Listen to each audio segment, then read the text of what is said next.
Welcome back. The FAIR Act is now in place in the city. The law requires landlords, not tenants, to pay broker fees. The intention is to reduce the cost to the renter, but Urban Digs is reporting that just the opposite may be happening, putting affordability further out of reach. I have experienced this firsthand within trying to move within the past 30 days. And the person that told us this was going to happen, Jason Haber from Compass Realty and co-founder of the American Real Estate Association, was just here 3 weeks ago. I tried. You were said right. this was going to happen. You know, I wish I was this accurate with my Sunday NFL picks, but unlike in football, when any given Sunday any team can win, here this was rigged. Yeah. It was rigged against the tenants. And I testified at the city council. Yeah. We spoke in your interview. I tried to warn everyone this was going to happen, and it happened. Yeah, you kind of can't do anything. These renters, they're getting, the landlords are getting sneaky with how they're pushing this cost on. So what are renters reporting that they're seeing change? Well, so listen, so there's two things happening. There's two buckets. One, there is genuine confusion out there, because I've had tenants who have reached out to me and said, listen, if something comes up in this building, I'll just pay you. I just want to get in. I was like, I can't accept your broker fee. It doesn't work that way. So there is some confusion. Anything that's like shady or sneaky, we want to root out. There should not be bad actors. People should not be deceived. So there are those are two different buckets. I want to be clear about that. But there's a lot of confusion out there right now because people don't understand why they can't just do this or that and make it happen. Yeah. Well, what concrete happened after we took away this broker fee? Okay, so before you had choice. You could go online, you could search for broker fee apartments or no fee apartments. That's now gone. You only now pay who you hire. So if you go directly to a listing without an agent, you do not pay the fee. If you have an agent and you want someone to represent you, you'll pay that agent the fee. On the seller, on the ownership side, they'll pay the agent that markets and advertises their listing. That's considered an agency relationship, and they'll end up paying that. But what happened to the rents?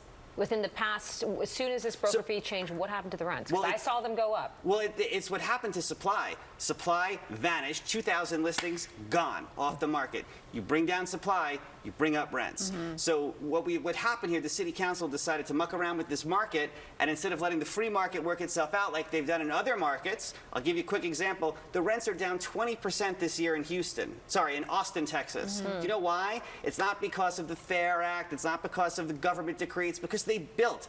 If you build it, they will rent it.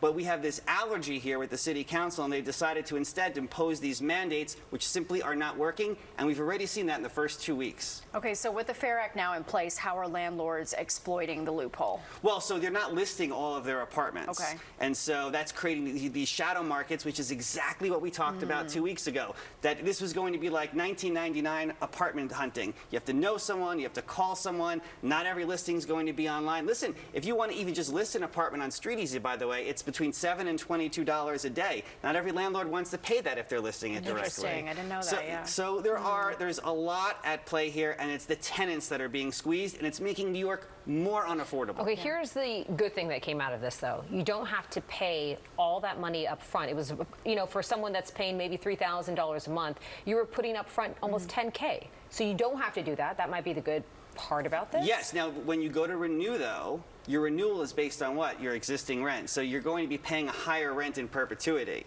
So that's going to hurt a lot of people in the long run. So listen, if you did not want to pay that fee before, if the 10K was just too high, you could have searched for no-fee apartments. That's true. Like, you had that option before, and the city council decided to take that option away from us. So, Jason, what I'm hearing from you is that we all have to move to Austin, Texas.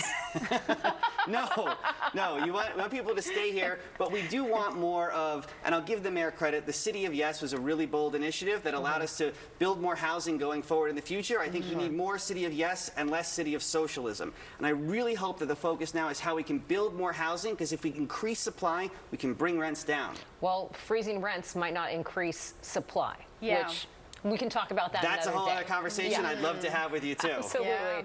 More than 3 minutes. We'll definitely get into it. Jason, always appreciate you being here and explaining it to us. Of course, thank you. Thank you.